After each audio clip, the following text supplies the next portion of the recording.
Ready to break free from algorithms, vanity PR, and money-sucking ads? My name's Larissa Werstiak, and I've learned in 7 years of jewelry marketing that content is the crown jewel. My agency, Joya, takes a holistic approach, leading with laser-focused storytelling, impactful content creation, and strategic content distribution. This method has worked for the solopreneur as well as the multi-million-dollar company, and now I'm sharing the same systems and tactics with you. Here's to standing out in the sea of sparkle. Welcome to episode 269. Today, I want to talk about the power of events for jewelry marketing and how figuring out your event strategy should be a major priority in 2024 if it's not already on your radar. But before I talk about events, I also want to stress my passion for email marketing and just follow my train of thought here and how it ties into this whole discussion. So the latest data reveals that email marketing delivers impressive results, boasting an average ROI of $45 for every dollar invested in retail e-commerce and consumer goods and services. This holiday season, I've witnessed firsthand with my clients who have robust email lists just how dominant email can be in converting sales. But how does this connect back to events, you may wonder? Well, to maximize the effectiveness of your email marketing endeavors, you really do need that robust subscriber list. And acquiring and nurturing this list is not a simple task. One effective approach is to venture out into the real world and participate in more events.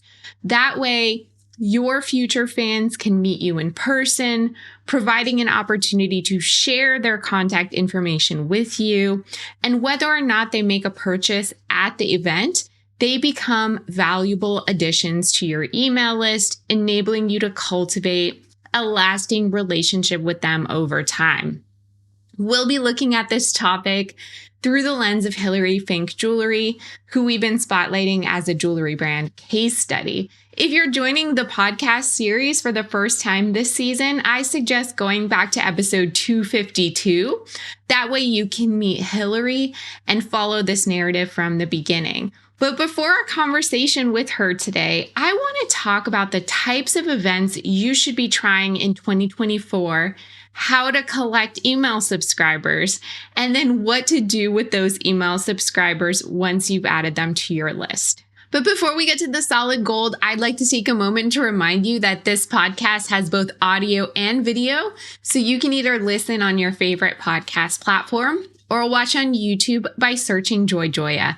You can support the podcast for free by taking the time not only to subscribe, but also to leave a rating and review on Apple Podcasts. And I want to read a recent review from Three Sisters Design. Thanks for listening, by the way.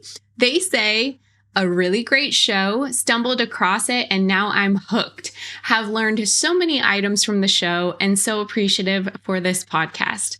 Thank you for that. That feedback really does mean a lot to me. So if you're feeling generous this holiday season, I would really encourage you out there to please write a review or leave a comment on YouTube, whatever you feel comfortable with. Okay, let's get into today's episode, my sparklers. This one's all about events and how to make events work for your brand in 2024. So what are the types of events you should be trying in the new year? Let's skip all that usual talk about the typical jewelry industry events that you all know, and maybe some of you even do already, like trade shows, trunk shows, pop-ups. If these events have been successful for your brand, then by all means, continue with them, go for it. But if you're also open to trying something new or you're new to events, here are some fresh ideas and tips to consider for your 2024 marketing plan. So number one, and I think this is probably my biggest tip for today, consider taking advantage of live video. Please, not enough people are doing it. And I really do see firsthand with clients the engagement that it results in on social media. So on platforms like Instagram, Facebook, or TikTok, In 2023, my clients who consistently used live video, I saw with my own eyes the impressive results. It can elevate your other social media content by boosting engagement and sustaining it for some time. It's kind of like a nice little halo for everything else that you post around your live videos. And it really offers a refreshing break from that typical scrolling experience for your followers, which everyone is now just zoned out doing. So with live video, then you can provide your followers with direct interaction with your brand and even some entertainment and just something that feels more real and authentic.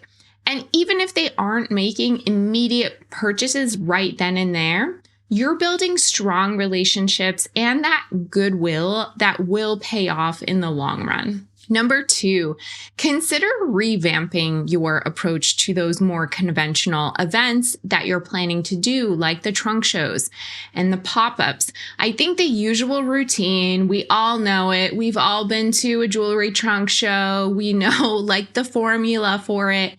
It starts to feel stale over time, not only for the customers, but also for you, because you just fall into this habit of doing the same old.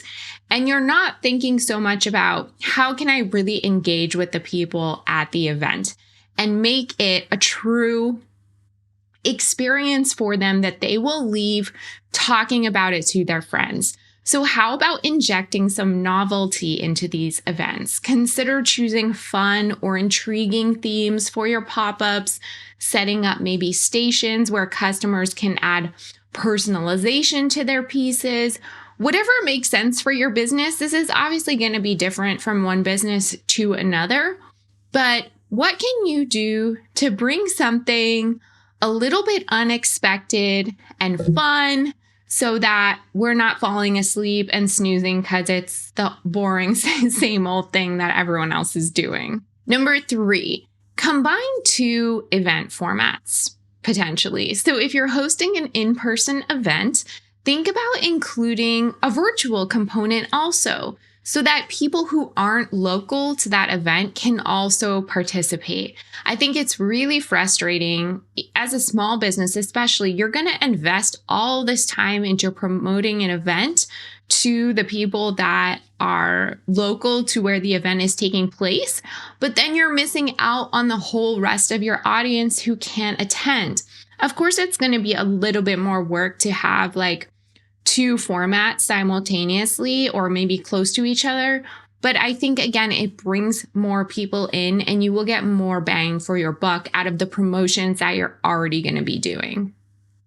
Number 4, establish a consistent event schedule that has momentum throughout the year. I noticed that most brands, I'm seeing it, they focus their events around the holiday season. It makes sense. More people are shopping for gifts. More people are out buying things. They save up their money for this time of year. But if you can think of events that maybe aren't always sales focused, but are just more focused on engaging the customer, and you keep them more consistent throughout the year, think about what's going to happen during that holiday season when you have the event. People will be more primed to purchase. They will be familiar with what you're doing and just more open to buying at your like big holiday event or whatever your big event is of the year. Number 5, please don't assume that everyone is knowledgeable about jewelry or feels comfortable shopping for it. Many people find the process intimidating, especially if you sell at higher price points. So really be ready to engage, put those attendees at ease, even in a virtual setting.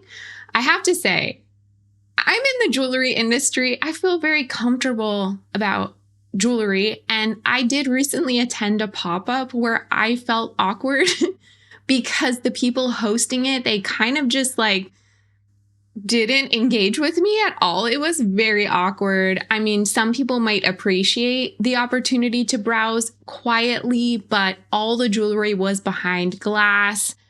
I did want to try things on, see what the prices were like, kind of maybe consider purchasing something, but the environment wasn't engaging or welcoming. I think they just assumed what I would have wanted from the experience.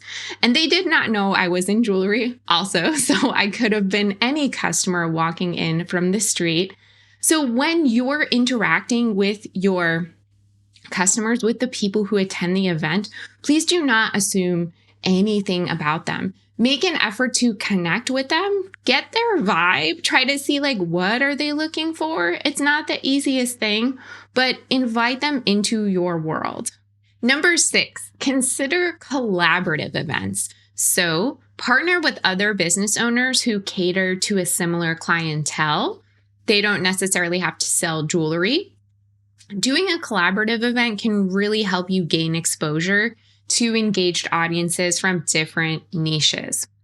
Number 7, close the sale at events with special incentives. So if you're going to do an event, think of a way to make that particular shopping experience special, more VIP. Maybe there's some sort of special promotion, discount, offer, incentive. They are there. Those attendees are there in the moment. Sometimes they have the jewelry, they're trying it on, it's in their hands, they're contemplating the decision. You pretty much have them there. Make it as compelling as possible. Of course, not everyone's going to buy, but sweeten the deal. Give them a reward for showing up, because that is no small thing that they've done for you. And then number 8, leverage the 2024 retail trend of reuse and remake. So there's definitely a trend happening now. It's going to be more anticipated into 2024, where because people are trying to kind of curb consumption, maybe cut back on buying new things, they're inclined to reuse and remake their possessions. So if your jewelry business offers custom pieces, or you can rework existing jewelry, then maybe have an event to align with this trend and cater to those preferences. So you can also potentially even organize events showing how people can take their existing clothes, accessories, jewelry, and take your jewelry and work it into their wardrobe. I think sometimes people need help and guidance with that, and that is just fun. And when you really can show someone how a piece of jewelry can fit into their life, it is so much harder for them to say no. And then number 9, another event idea, host a demonstration or a masterclass. So again, instead of focusing solely on selling, consider conducting a demonstration or masterclass. These events don't necessarily need to teach the attendees how to create your jewelry, but it can involve showcasing your craft in action. Things like sketching the designs, selecting gemstones, demonstrating metalsmithing techniques, whatever best represents your brand. Okay, so circling back to the email marketing piece of the puzzle, how do you collect email subscribers? So, of course, this is going to be a top priority. It's often easier to get someone's email address than to make a sale. As you can imagine, that's a lower barrier to entry. Especially if someone is just learning about your brand for the first time, they might be hesitant about making an impulse buy. So make sure you have a straightforward way for people to sign up, whether it's through a simple paper form, an iPad, a QR code that people can scan with their phones so that they can get your email sign up form directly. I think sometimes people prefer that convenience of using their own devices. But regardless, the fewer steps required, the better. Also, practice your approach when asking for email addresses. So if you have staff working with you, then train those people to actively encourage email signups. They should be knowledgeable about the signup process, knowledgeable in sharing the benefits of joining the email list and how to handle any technical issues or possible questions that would come up. It's of course helpful to offer a small incentive, Maybe you have a cute sticker or a jewelry pouch or a ring sizer that they get right away if they sign up, or it's a discount or a contest or giveaway where people who add their email addresses that day will enter and get notified. So really highlight the prizes, the experiences, create a sense of excitement and urgency. Also, let them know, especially if you're like engaging with them in this process, let them know what they can expect when they become a member of your email list. So what's the value of that? Do they get first access to new products, exclusive access to sales? Do they get other types of like fun and interesting content? And if you're doing email marketing effectively, I would sure hope that you have a lot to offer and that you're delivering a ton of value to your subscribers. Also, very, very important, what do you do with those email subscribers once you've added them to your list? Immediately acknowledge new subscribers with a welcome message, a welcome flow confirming their sign up.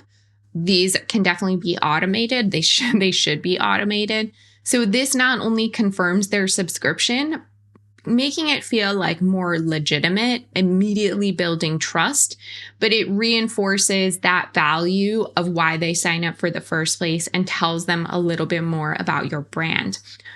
Make sure that you have some kind of notice, whether it's in the welcome email or in the sign up form, that the email addresses are private. They won't be shared with third parties. Highlight your commitment to data security. If it's possible, though, don't do this if it kind of creates additional steps or a barrier to entry. But if you can collect additional information, such as like their first name or their birthday, or even in your own notes, like noting products that that person was interested in, then this data can help you later segment your email list for more targeted marketing. And in our upcoming conversation with Hilary, we'll be discussing her event that she recently did, which was an open studio, and we'll be delving into her strategies for engaging with visitors, explore how the collaborative aspect of the event positively impacted her outcomes, and gather valuable advice that she can offer to other jewelry brands looking to host similar events. Hey, Hilary, nice to see you today. I'm really excited to talk about your recent event. Hi, Larissa. Great to see you too. So you recently had an open studio, and I'll let you kind of tell a little bit more about that. But I think I really am excited to talk about this because I think there are jewelry designers out there who are like struggling to get over the hump of like doing their first event, or maybe they're not really sure what would work best for them in terms of an event. So I guess first give some background information, like what is this open studios that you did? There's an organization in San Francisco called ArtSpan, and they put on fall open studios. Well, they help artists put on their open studios in the fall every year. They break up the city into different sections. And so they each weekend in like October and November, they feature a different part of the city. And if you want to be involved, you just have to become a member of ArtSpan, and then they'll do a lot of promotions for you. And then obviously you have to do your own promotions. And with a building like the one I'm in, it's a huge old mattress factory that's been converted to artists' studios and small businesses and things like that. So it's kind of nice to have like that bigger building where we can all kind of play off of each other and help promote each other. But it's great. It's citywide. There's a lot of people that come through that just like get the brochure from ArtSpan and they know about it every year. So it's a well-publicized event. So to prepare for this, I'm sure it's not the easiest thing to kind of like get your studio ready and make it inviting. What were some of the things you do to get ready for the event? Well, I clean it. I clean it really, really well, which is, not something I do every week. I like put a little story on Instagram making a little joke that I was actually doing my annual mopping. And then it's funny, I got some comments back from other jewelers that are like, I've never mopped my studio, So, I mean, I probably wouldn't if it wasn't for open studios. But there's just so much dust that's generated from making jewelry that, every surface, no matter how often you might wipe things down, every surface just gets so dirty. So I like give my studio a deep clean, and that takes me like all day. And then, I get like nice food and snacks and drinks and flowers and things like that. So, because I want this space to look nice besides just having my jewelry, so I want it to be clean. I want it to be inviting. And then I have all the little, display things ready. I use these pretty little glass and brass boxes that I get from West Elm. They have all different sizes. They're really nice. And so all that's already there, but it's just kind of, how do I want to arrange the studio? What tables do I want to put it on? And I actually really enjoy open studios because it gives me a little bit of a break from my bench this time of year, which is so intense otherwise. So I don't mind having an excuse to like clean my studio and do other things. Are there any challenges with getting ready for the event? Or are you pretty like used to it, have a routine down pat by now? I'm pretty used to it. I mean, I would say the challenge is that it does take away from bench time at a time of year when you do need to be at the bench. Mm-hmm. So it's kind of this like catch-22 where it's really nice to have the break, but it's also a little nerve-wracking. And now then, this week is Thanksgiving week, which I'm also not working a lot just because of, my son's on break from school and all that. So it's almost going to be like a full week or almost 2-week break from my studio. And so getting back in is going to be a little like, okay, where was I? Like, what do I need to do? Like, it's kind of a rush to just get everything done again. Yeah, definitely. So most important thing during the event, you want to actually like engage with the people who come. So what do you do to kind of ensure that you're chatting with everyone, making sure they feel comfortable, sharing things about your jewelry? What's your like strategy behind that?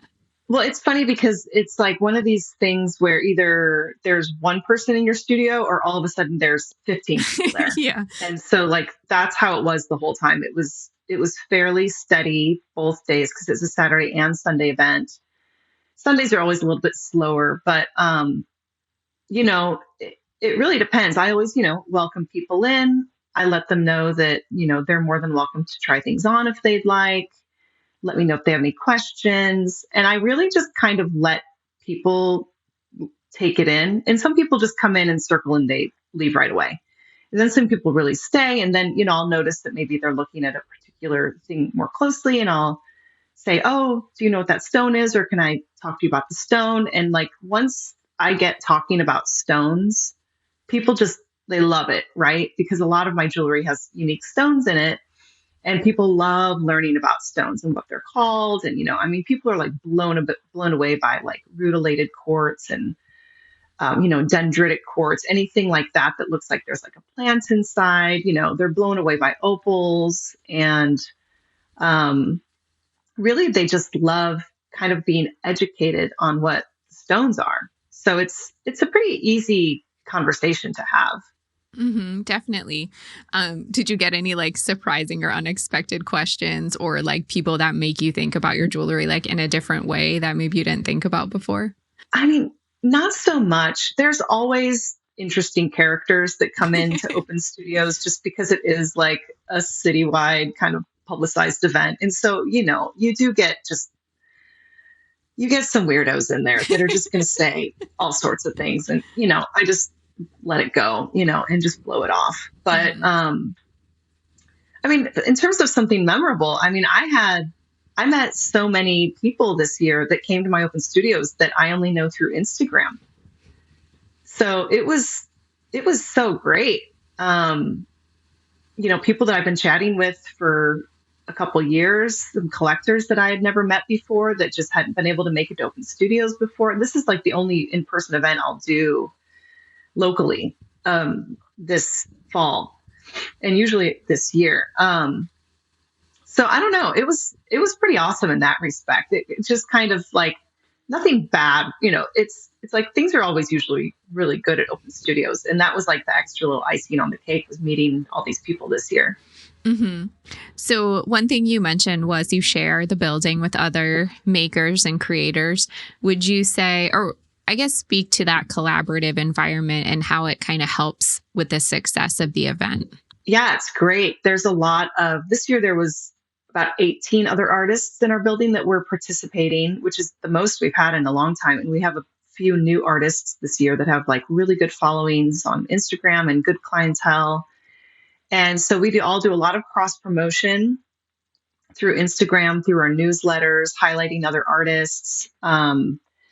And so, and like whenever people are asking me like, oh, who else do you like in the building? Like I'll always be like, oh, I love, the ceramics ladies down the hall and the painter down in the basement. And, I mean, there's such incredible artists in the building. So it's not difficult to refer and recommend and share. And then it's also just nice because it's like the one time of year that we are all of us artists are actually like out and about and like in each other's studios and being like, oh, I've never met you before, but we've both been here for 5 years, because a lot of us just like walk in our studios and close our doors and start working.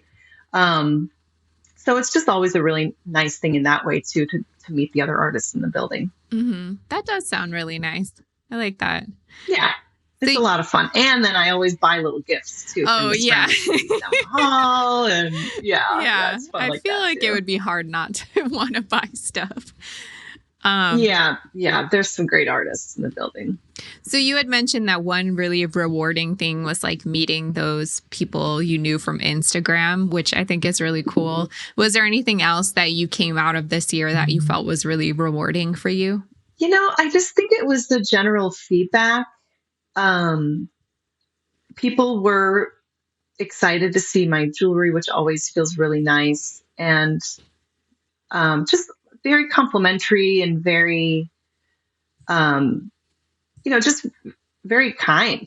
And it's just, that's what I love about open studios, is just like the openness, the friendliness, just like the sharing, the community. I don't know. I love it. Some artists don't love it as much. It's a lot of work, but I always come out of it just feeling great. And it just feels very rewarding. And it's comfortable because it's my own studio. It's not like I'm schlepping all this stuff to some, conference center or whatever. It's cozy and it's nice. And my studio is really bright and sunny with like 2 walls of windows. So people always come in and they're like, oh my gosh, look at your studio. And I don't know. It just feels great. So for those listening other jewelry designers who may want to do this type of event, even if they don't have like the city backing to kind of get this organized, do you have any advice to them? I mean, yeah, I would assume it would be hard to do if you don't have some like collaboration you can do with other artists. I would say if you're able to like, maybe, if it's not like a citywide thing that's not sponsored by an organization in your city, yeah, definitely collaborate with some other artists. And it doesn't have to necessarily be other jewelry artists. You probably don't want it to be other jewelry artists. You could do like a little holiday fair or holiday bazaar in your studio or in someone else's studio. I mean, use your mailing list like crazy. Use Instagram like crazy. It's also hard just because on Instagram, your followers can be all over the world. They're not necessarily local. So, and then one thing that I did this year, which was different, is I didn't put my address of my studio on Instagram. I felt a little weird about it this year. So I made it seem maybe a little more exclusive by saying RSVP and I'll send you the address. Mm-hmm. But I don't think it's necessarily something you can do on your own unless you have a really good local following and that they'll come. Yeah. So that's why I think the collaboration with other artists is really important. Mm-hmm. Now that you've gone through this a few times, you're an expert. Is there anything you would change in the future, or you would still want to try, or do you feel like pretty comfortable with the setup as you have it? I'm pretty comfortable with the setup. I've got the setup and the jewelry armature and all of that all nailed down. And, I know what to do with cleaning my studio. And, I mean, it's a lot of work. Yeah, I guess I wish that we had more control over what weekend was our neighborhood. That would be nice because I don't know if I would have chose last weekend for it. Because that's actually when I would have rather had a sale. I don't know. It kind of, that part I don't love, that I don't get to choose the date, but that's out of my control. Are the Otherwise, events I all think year round, like any time of year, or are they like just in the fall. in the fall? Okay. Yeah, just in the fall. And sometimes our building will put on a spring open studios where it's just us trying to promote it, and we don't get as much foot traffic at all. So it makes, and I probably won't do that again because it's just too much work for not a lot of foot traffic. Yeah, that makes sense. Yeah. It really does take a big collaborative effort, but it's also a big city. So I don't know, maybe smaller towns that are just more tight knit and have more community, maybe it would be easier. Yeah, that's a good point. Something to consider for everyone out there. Like, find a way to make it work for you. Yeah, people love being in your studio. They love seeing where it's made. I usually lay out some tools. People are always asking me questions about my soldering station. They're like, what is that thing? People love the rolling mill. You have to keep kids away from the rolling mill. Goodness, if one of them stuck their finger in there, oh my God. Oh gosh. But I know.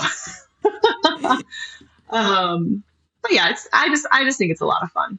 Cool. Well, thanks, Hilary. It was great to hear more about the open studio, and I hope more people out there try some events in 2024. Yeah, me too. Yeah, thanks a lot, Larissa. This was fun. What did you think about the interview? Are you excited to keep following Hilary on this journey? I highly encourage you to check out Hilary's website, hilaryfinck.com, and follow her on Instagram at Hilary Finck Jewelry, and I'll put those links in the show notes as well. Let me know in a podcast review or YouTube comment what you think. Okay, let's get into the gold mine. So if you're new around here, the gold mine is a segment where I get personal and share insights on entrepreneurship, mindset, success, growth, and all things business.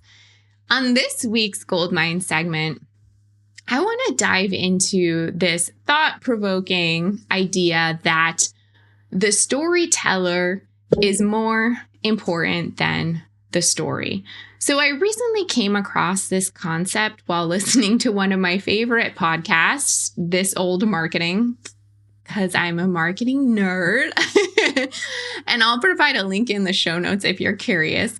But during their discussion about the impact of AI on brand storytelling and marketing, they highlighted the notion that, quote, the storyteller becomes more important than the story, end quote.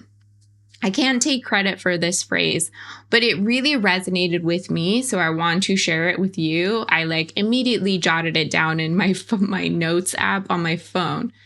So what is this idea? The storyteller becomes more important than the story. What does it mean?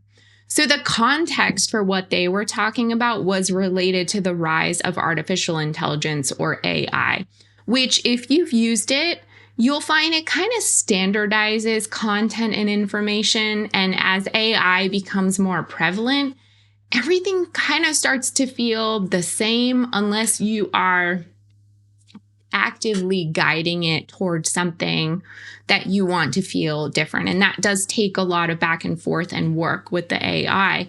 So moving forward, savvy consumers may trust content less because they all often assume it originates from AI. But on the flip side, when there's a person behind the content that they admire, like, and trust, and the material is conveyed in that person's authentic voice, then the personality that person is sharing really becomes even more significant than the story or content itself. And that's the way that you can really engage the customer in 2023, 2024, moving into more AI-dominated content. And so let's consider this concept in the context of a jewelry brand. So here's one example. Let's say for a sustainable jewelry brand, Of course, it's so important for that brand to share its sustainability efforts, its transparent supply chain, its ethical business practices. But I know these messages have become so common nowadays that they almost don't mean anything anymore. So what can truly set this type of brand apart then is not even just the story, but let's say a founder or a spokesperson of that brand possesses this really captivating personality, and they are the true embodiment of the principles of sustainability.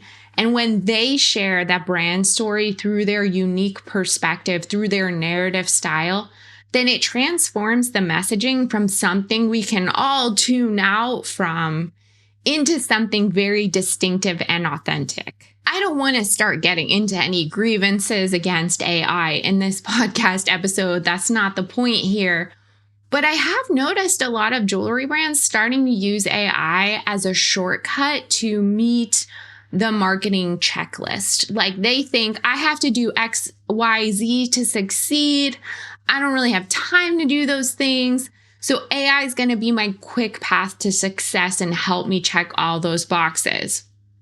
As we've discussed, though, on this podcast before, when you're just checking a marketing box, whether you're using AI to do that or another method, that's never going to be the answer, even though it might feel like you're quote unquote doing all the right things.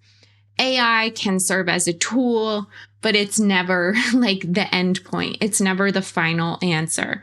So in essence, I'm really encouraging you to reflect on the quote, "The storyteller is more important than the story," and consider how your brand can establish itself as a compelling storyteller that people truly know, like, and trust.